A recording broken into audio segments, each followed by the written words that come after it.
She cannot even get pregnant. What kind of woman is that?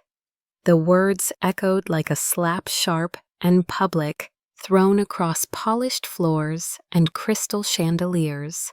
Olivia stood frozen, the silk of her dress clinging to skin that burned from humiliation.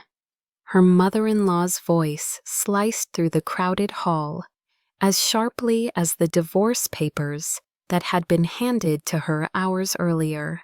She's 29, pretty enough, but broken where it matters most. Laughter rippled like poison through the guests. Her husband Daniel didn't stop them. He didn't even flinch. He stood next to his new fiancée, a younger woman whose hand rested protectively over a stomach barely rounded. Olivia clutched her purse like it could hold the pieces of her dignity together. She wanted to run, but her feet wouldn't move. "You'll find someone eventually," Daniel had said as he signed the final page. "Just maybe someone who doesn't care about having a family." She had spent 5 years trying appointments, hormones, hope, loss, silence. Then came the second line that never appeared, the prayers that went unanswered, the phone calls not returned. She had not just lost a marriage, she had been erased. Outside, the air was cold. She walked the long driveway alone. Heels sinking into gravel, the only thing she carried was a suitcase and a document folder with her maiden name scribbled across it in fresh ink. When she reached her parents' house that night, her mother opened the door and looked her up and down. "So that's it," her mother said. "They sent you back." Defective Olivia didn't reply. She slept on the sofa for 2 weeks, surrounded by boxes and the sound of silence. Every morning her mother turned up the volume on the news when Olivia entered the kitchen. Every night she asked when Olivia would stop wallowing and get a job like a normal person. On the 15th morning, Olivia packed the suitcase again. She did not leave a note. She had no plan, no direction. Only one truth echoed through her chest as she stepped onto the subway platform with the city roaring around her. If no one was going to save her, then she would save herself. And this time, she would not ask for permission to be whole. 2 weeks later, Olivia sat in a cafe corner with a cracked phone, a half-charged laptop, and a resume no one wanted. Her inbox was a graveyard of rejections. Internships, assistant roles, even receptionist jobs at clinics she used to visit, no one was calling her back. The stigma of divorce still clung like secondhand smoke, and every "tell us about yourself" question opened a pit in her stomach. Her coffee had gone cold. Her fingers hovered over one final listing before she closed the screen, but something in the title made her pause. Private educator, discreet client, must be live-in, must be patient, must understand children with trauma. The pay listed was obscene. Olivia blinked twice. The company that posted it was a private hiring firm specializing in high-profile clients. She clicked apply, not expecting anything. The interview request came 2 hours later. When the black car pulled up the next morning, Olivia hesitated. She was wearing a plain blouse, hair pinned back, the same shoes she wore to court. The driver didn't speak much, just handed her a tablet to review a non-disclosure agreement.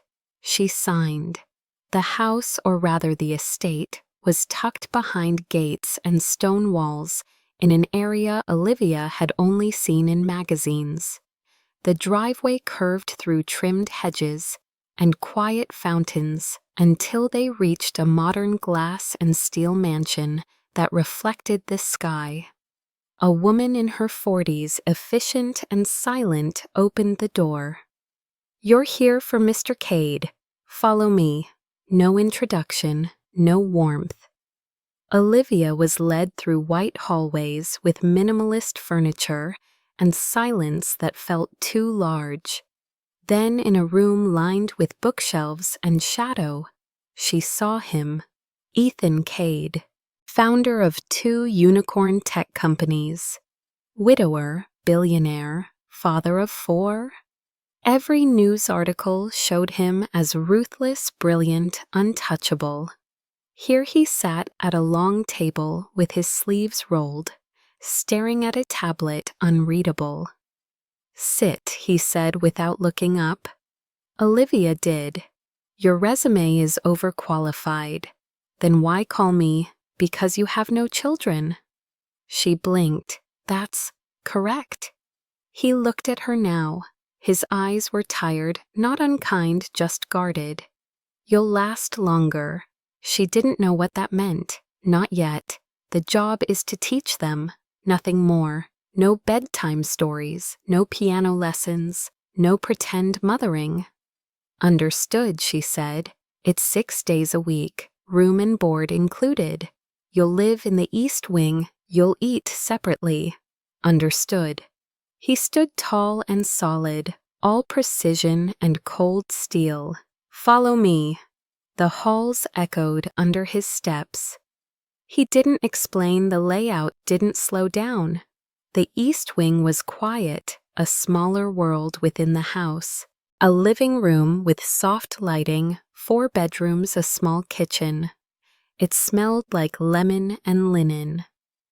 "You start tomorrow," he said, handing her a plain access badge. "The children wake at 7, then he was gone." Olivia stood alone in a house that wasn't a home, holding a badge that felt heavier than metal. That night she lay in the unfamiliar bed and stared at the ceiling, wondering if healing ever came quietly or if sometimes it started with silence. The morning came with pale light bleeding through high windows and a soft knock on her door. Olivia sat up, already dressed, the nerves from the night before curled tight in her stomach. She stepped into the hallway and followed the scent of toast and something faintly citrusy. The children were already at the table, 4 of them, silent, watching. They didn't smile, they didn't fidget, they didn't greet her. Olivia stood still for a moment, letting her eyes trace them quietly. Theo 10 sat stiffly at the head, hands folded, eyes sharp, and far older than they should be. Beside him, Lily 8 stirred her cereal without eating, hair in perfect braids, but shoulders hunched, like she was always preparing to be disappointed. Max 6 swung his feet under the chair, restless, chewing his thumbnail. Noah, the youngest at 3, sat with a sippy cup but didn't speak or look up. The nanny, a woman named Grace, introduced Olivia with little ceremony. "Miss Bennett will be teaching you now. You will address her as Ms. Olivia. You will behave." No one responded. Ethan wasn't in the room. Olivia took her place at the small classroom space set up at the far end of the living area. Shelves lined with curated books, flashcards, touchscreens, but everything felt cold, untouched, like it had been installed, not lived in. She started with names. They said nothing. She tried simple reading exercises. Lily cooperated quietly. Theo corrected her. Max refused to sit still. Noah curled into the corner and stared at the window. Grace watched from a distance with clipped judgment. Olivia didn't push. She noted what they resisted, where they turned their eyes, who they copied when they didn't understand. By noon, Max had spilled his water, Theo had challenged her knowledge of Mars, and Lily had asked in a whisper if she could write a poem instead of spelling. Olivia said yes. Noah didn't speak, didn't touch his snack, just held on to a plush rabbit with both arms like it was a lifeline. That evening, Ethan appeared at the threshold. His tie was undone jacket, folded over one arm, expression unreadable. "How were they?" he asked. Observant, Olivia said simply. He gave a slow nod. "They'll push you. Don't let them." "They're not trying to be difficult," she replied, before she could stop herself. "They're trying not to be left again." He paused, just long enough to register her words. Then he walked away without replying. That night, Olivia cooked her own dinner in the staff kitchen, alone. The house felt too big, the walls too smooth, the silence not restful but sterile. As she washed her plate, she thought about Theo's eyes when he asked too many questions about Lily's tight braids, and how she flinched when anyone spoke loudly about Max's noise and chaos, and Noah's silence that felt louder than all of it. She didn't know if they would ever trust her. She wasn't sure she would last, but for the first time in months, she didn't feel invisible. She felt watched, not with judgment, but with possibility. The third day was harder than the second. Max threw a book across the room when asked to write his numbers. Theo announced that Olivia was wrong about the speed of sound. Lily asked to use the bathroom and didn't return for 20 minutes. Noah refused to sit at the table. Grace watched it all without offering help. Olivia cleaned up quietly, not reacting to the mess or the silence. She didn't raise her voice. She didn't lecture. At lunch, she placed 4 small bowls of soup in front of them and took her own seat across the room.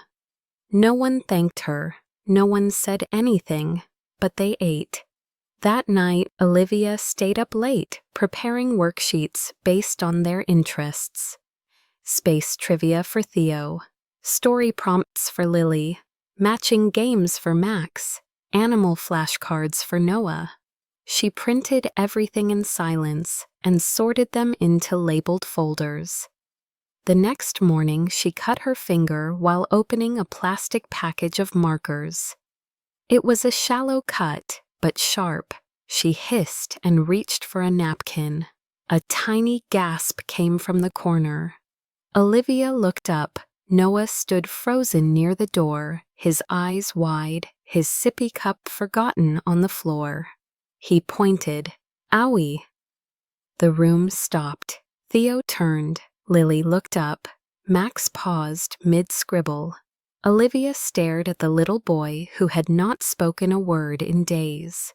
"Yes," she said softly. "It's a small owie." He moved closer slowly like a kitten, not sure if it would be swatted away. Then without a word, he reached out and touched her elbow gently with 2 fingers, just a brush before retreating. The moment passed like breath on glass. That afternoon, Olivia returned to her room and found a Band-Aid on her desk. It was shaped like a rocket ship. No note, just the Band-Aid. That evening, when she brought Noah his apple slices, he whispered, "Thank you." The next day, Lily offered to help her clean up the crayons without being asked. Max asked if she knew how to bake cookies. Theo corrected her math again, but this time his voice lacked the sharpness. When she checked his work, he'd written all the answers exactly as she taught. She found a tea mug waiting on the table that evening. Chamomile. No one claimed it, but it was warm. The label on the tea bag read, "Calm is a superpower." Later that night, Ethan returned from a conference call and walked past her without speaking. But then he paused, turned back, and nodded at the table. "The tea," he said. "It helps me sleep. Thought you might need it too." Olivia smiled. Thank you. He didn't reply, just disappeared into the hallway. That night, she didn't cry. She didn't stare at the ceiling. She drank the tea and watched the stars outside the window and thought maybe healing didn't begin with grand gestures. Maybe it started with a whisper and a rocket ship band-aid.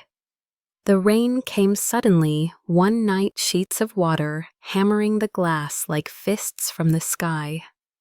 The power flickered once, then held. Thunder rolled through the house in low groans.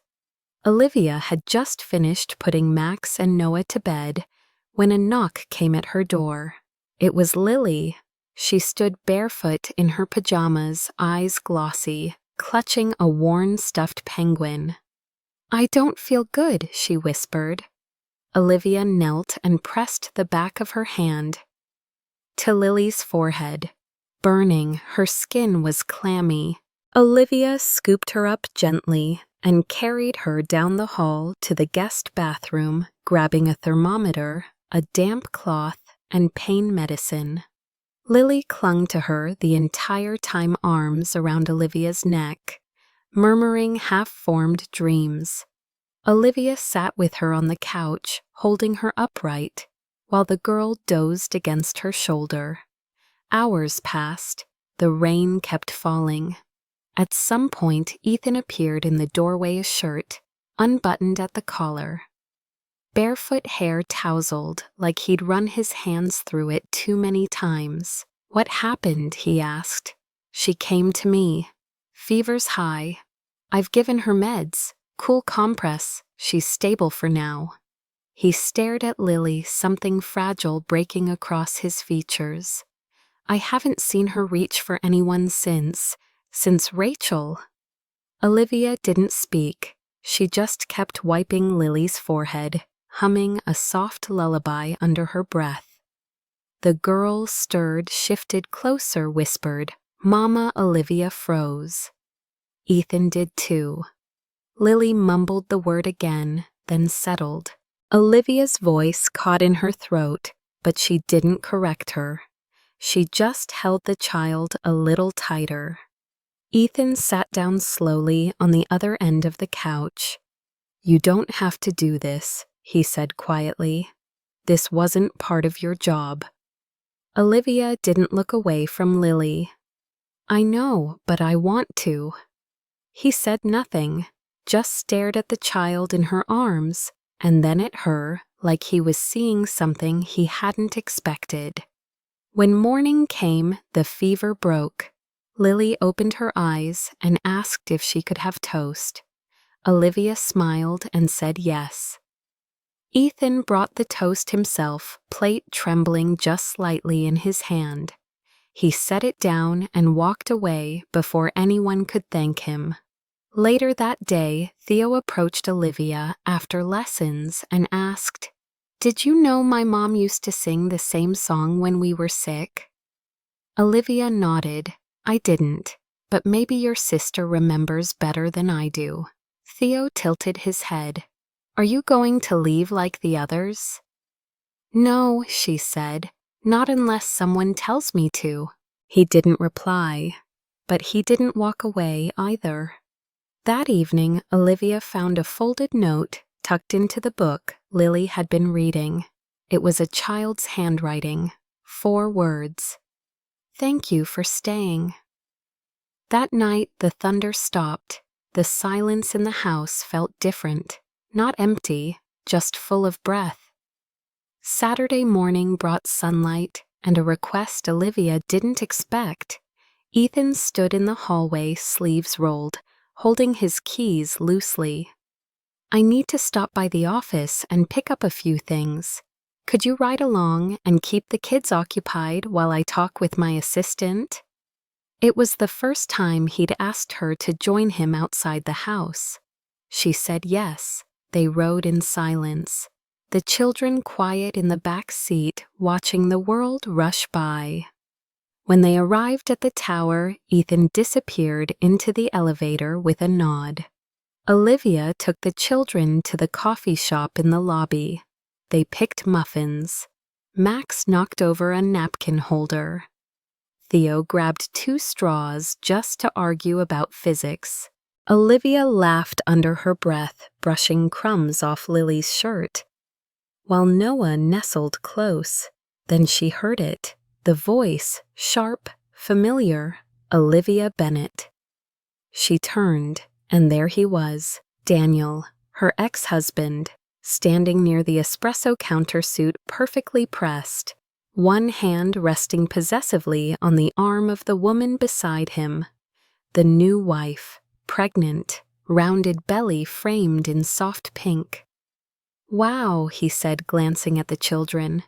"Babysitting now, I guess you found your level." Olivia stood straight. "They're not mine. I'm their educator." "So still not a mother," the other woman said. Voice sugar-coated with cruelty. Some things never change. Olivia's hands clenched, but her voice stayed calm. "And some things do. Like character." Daniel scoffed. "You always were dramatic." "And you always were forgettable," came a low voice behind her. Ethan. He had appeared quietly, suit jacket folded over his arm, watching everything. His gaze didn't move from Daniel. "She doesn't answer to you. Not anymore." Daniel gave a stiff smile. Touchy. Didn't know billionaires had time for damaged goods. Ethan stepped forward once. Slowly. "Careful. You're speaking to the woman who taught my son to speak again. The woman who calmed my daughter's night terrors. The only adult in this building my children trust." "That doesn't sound like damage to me." The air thickened. Daniel blinked, looked away first. He mumbled something and walked off, dragging his wife with him. Olivia exhaled, slowly. Ethan didn't look at her, just said, "Coffee's on me," and walked toward the counter. That afternoon, back in the car, Lily reached for Olivia's hand and didn't let go until they were home. The accident happened on a Tuesday, the kind of day that had started with quiet laughter and soft light through the windows. Max had been building a fort in the living room, dragging pillows and chairs into chaotic towers, while Noah followed him like a shadow. Olivia had just stepped into the kitchen to grab a snack plate when she heard the scream. Sharp, panicked, a sound that stopped her heart mid-beat. She ran. Max was on the floor, one leg twisted at an impossible angle, eyes wide with terror. The edge of a chair had snapped. Olivia dropped to her knees beside him. "Max, can you hear me?" "It hurts," he sobbed. "It hurts a lot." Ethan came flying down the stairs. Phone in hand voice, already barking instructions to the emergency service. Olivia tore a towel from the couch and wrapped it around Max's leg to slow the swelling. Her hands shook, but her voice stayed calm. "I've got you. I've got you," Max cried harder. "Don't leave. I won't," she whispered, brushing hair from his forehead. "I'm right here." The ambulance came fast. Ethan insisted on riding with them. Olivia stayed in the back seat of the family car with the other 3 children, holding Noah in one arm while Lily leaned against her shoulder. Theo sat in the front, too quiet. At the hospital, they waited in a sterile room that smelled like antiseptic and paper. Hours passed. When Ethan finally returned, he looked exhausted but relieved. "Broken ankle, surgery went well. He's asking for you." Olivia blinked. "He wants you, not me," Ethan said. "He said you made it stop hurting." Olivia entered the recovery room and found Max hooked up to a drip pail, but awake. He looked up at her and whispered, "You stayed." "Always," she replied. He reached for her hand. She held it. After they returned home that night, the house was quieter. Ethan didn't go to his study. He poured 2 glasses of water and sat with her in the kitchen. "You held him together," he said. "You held me together too." Olivia smiled faintly. "That's what people do when they care." He studied her. "Do you?" "Yes," she said without hesitation. "And not just them." The air between them shifted. Ethan reached across the table and brushed his thumb over her knuckles. "I don't say this lightly," he said, "but I don't want this house without you in it." "Not as staff," she clarified. "No," he said, "not as staff, not even as a guest." She held his gaze. "Then what?" He hesitated, not because he didn't know the answer, but because the words were weighty, real. "As someone I choose," he said, "and someone who keeps choosing me back."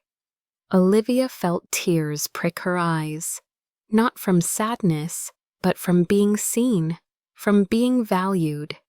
That night, as she checked in on Max and tucked in, "The other 3, Theo whispered, 'Are you our mom now?'" She knelt beside his bed. "Only if you want me to be." He didn't answer right away. Then softly, "We already decided." Her breath caught. When she turned to leave the room, she found Ethan standing in the hallway watching her, with eyes full of something she hadn't dared to hope for. Something whole. The photo appeared 2 days later, splashed across a celebrity gossip site, with a headline that made Olivia's stomach turn. "Billionaire widower finds love with infertile ex-wife turned nanny." There it was, a grainy picture of her and Ethan outside the hospital, his hand on her shoulder, her face tilted toward him with concern. The article speculated on her past, dragged up old divorce records, and used words like desperate and manipulative. It painted her as a woman who had failed at marriage, failed at motherhood, and was now clinging to a billionaire for redemption. Olivia sat on the edge of her bed screen, glowing in the dim room, pulse pounding. The comments section was worse. She closed the browser. Her phone buzzed. Unknown number, she answered, her mother's voice sharp as ever. "So this is how you climb back up, trading womb for wealth." Olivia hung up. She didn't cry, not yet. The next morning, the household felt different. Grace avoided her gaze. The kids sensed something. Theo kept checking his phone. Lily stayed close but didn't speak. At breakfast, Ethan walked in with a tense jaw and said nothing. Not even good morning. Olivia waited until the children were in their lessons before finding him in his study. "You saw it?" she asked. "Of course I saw it. I didn't leak anything." "I know," but his voice was tight-clipped. "Do you?" she pressed. "Because everyone else thinks I did." He stood pacing. "Do you know how hard I've worked to keep them out of the spotlight? I've been protecting them too. Then maybe you should have thought about what it looks like when their nanny becomes a headline." The word hit her like a slap. Nanny, just that. Not Olivia, not the woman he had touched so gently in the dark. Not the one who had been called Mama in a fever dream. "I see," she said quietly. "So now I'm back to being the hired help. That's not what I meant, but it's what you said." The silence stretched. He looked away first. She packed that night. Slowly. No drama, just the ache of something unfinished. Lily cried when she hugged her. Noah clung so hard she had to pry his fingers off her coat. Max asked if she'd come back when he was better. Theo didn't say goodbye. He just watched her leave from the top of the stairs, eyes like thunderclouds. Olivia didn't look back. She walked out with her dignity, but not her heart. That had stayed behind. 3 days passed. The headlines cooled, the gossip threads moved on, and the world kept spinning, but Olivia's world felt still. She stayed in a quiet rental apartment downtown, surrounded by white walls and empty hours. Her phone remained silent, except for one message from Grace that simply read, "They miss you." She didn't reply. She couldn't. She walked to the corner cafe every morning and sat by the window, hands wrapped around a paper cup, eyes fixed on the street, like she was waiting for something to come find her. It didn't, not until the 4th day. She was halfway through her coffee when she noticed a man crossing the street. Not just any man, Ethan. He wasn't in a suit. He wore a dark sweater and jeans, hair wind-blown, face unshaven. He looked like a man who hadn't slept. He opened the door to the cafe and stood there for a second, catching her eyes.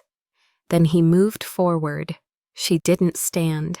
"How did you find me?" she asked. "Theo," he said. "He tracked your last shared location from the family iPad." She almost smiled. Almost. "So now you're here. What do you want?" "To say I was wrong." She said nothing. "I was scared," he admitted, "of what the world would say, of what it would cost the kids, of what it might mean to need you more than they do." "You said nanny," she whispered. "I know. I was never just that." "No," he said, sitting across from her. "You were the first warmth that house has felt in years. You made Lily sleep through the night. You made Max laugh even when he was scared. You gave Noah his voice back. And Theo, he checks the front gate every hour waiting for you." Olivia looked away. "And what about you?" He exhaled. "I don't want a house you're not in. I don't want to raise them without you. I don't care what they say or how it looks. I care about the people in that house. And you're one of them. You don't need to say more," she whispered. "I just needed to know you meant it." He reached into his coat and pulled out a folded piece of paper, a drawing, 4 stick figures, one taller than the rest, holding hands. The smallest one had a label above its head. "Mama." She stared at it. "Max drew it," he said. "I promised I'd give it to you." She folded it carefully, holding it like something sacred. "Take me home," she said, "if that's still what you want." "It's what I've always wanted," he replied, "even before I knew how to ask." They stood together, not touching yet, but something between them had already been repaired. Something real. Coming home felt different this time. Not because the walls had changed or the floors were any less polished, but because of the way the silence broke the moment Olivia stepped inside. Max was the first to see her. He screamed her name and launched himself into her arms, leg still wrapped in a brace but moving fast enough to nearly knock her over. Lily followed, teary and breathless, holding a crumpled drawing that said, "Welcome home," in shaky pink letters. Noah stood in the hallway and whispered, "Mama," before rushing forward to wrap both arms around her leg. Like it was the anchor that had returned. Theo didn't say much. He stood back watching, then nodded once, before handing her a book he had bookmarked with a sticky note that read, "We saved your seat." Olivia smiled so hard her cheeks ached. The staff didn't say anything, but the energy shifted. Even Grace handed her a fresh set of lesson plans, without comment, as if she had never left. That evening, Ethan invited her to sit with them during dinner. It was the first time she took a seat at the family table instead of the staff counter. The children argued over who got to sit beside her. Max won. Ethan passed her a bowl of rice, and their hands touched briefly. After dinner, she tucked each child in like she used to. This time they each asked for a hug. And when she kissed Noah's forehead, he whispered, "You came back," like it was a secret only they could share. Later that week, she started teaching again, but the lessons felt easier now. Lily read her poetry out loud. Theo built a science project and let Max help. Noah drew a picture of their family with her in the middle. They labeled it the heart. Ethan began coming home earlier. Sometimes he cooked. Sometimes he sat in the lesson room and listened. One Friday, he built a garden box with Theo in the backyard. Olivia watched from the window while braiding Lily's hair. That Sunday morning, Olivia stood by the freshly planted soil and hammered a wooden sign into the ground. It read Mama's Garden. Max asked if they were going to grow flowers. She told him no, they were going to grow food because flowers were beautiful, but food kept people alive. Ethan stood behind her and whispered, "I'm glad you stayed." She didn't reply with words. She just reached back and took his hand. It felt like building something, not a dream, not a rescue, just real, day by day. The house was quieter now, but not in the lonely way it used to be. It breathed differently. Doors stayed open. Laughter echoed from upstairs. Music played softly during breakfast. One evening, long after the kids had gone to bed, Olivia stepped out onto the back patio and found Ethan sitting on the bench beside the garden box. He was holding 2 mugs of tea. She joined him without speaking. He handed her one, and they sat together in the dark, the only light coming from the porch behind them. After a while, Ethan broke the silence. "I'm not good at speeches," he said. "I don't do grand gestures." She sipped the tea and smiled. "I know, that's not why I'm here." He looked at her, then really looked. "You could leave if you wanted. You could go back to your own life, your own name, your own quiet. I wouldn't stop you." Olivia set the mug down gently. "You already stopped me," she said. "You stopped me from believing I was just what I couldn't give. You let me become something new.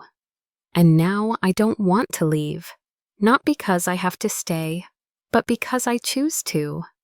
He nodded, his eyes softening.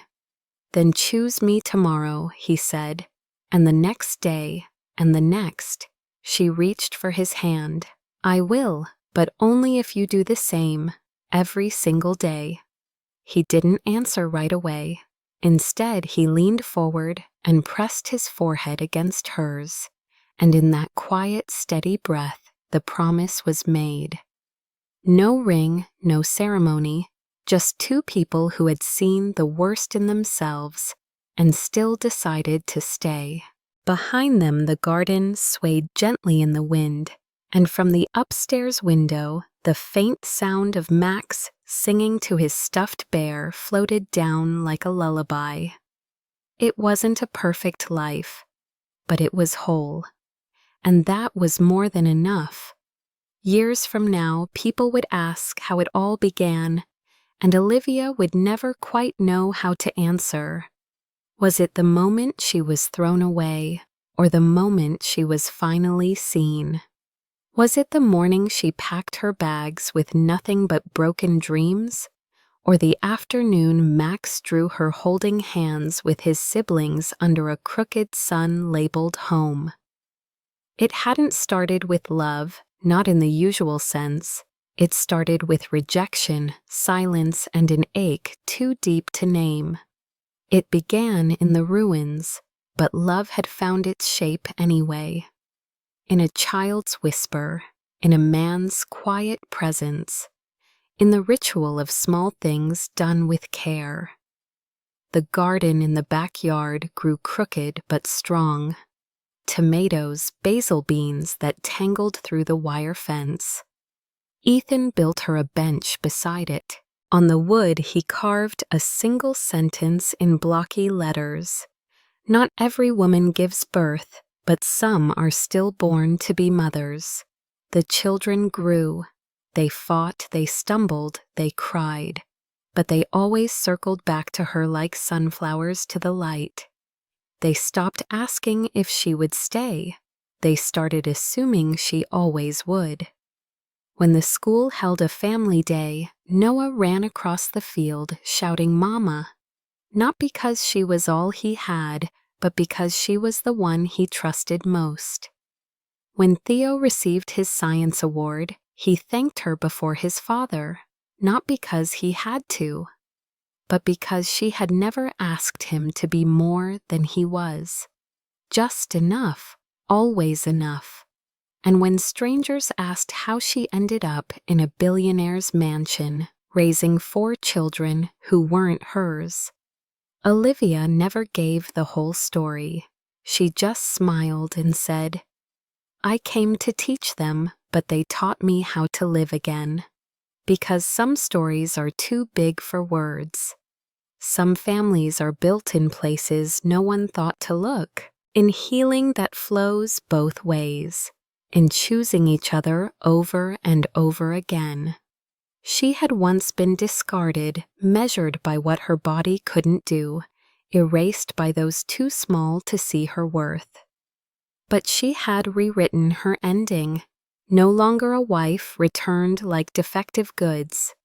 No longer a woman asked to prove her usefulness. She had become something else entirely. Home. And in the house where her name had once been whispered like a maybe, it was now written in every room like a promise.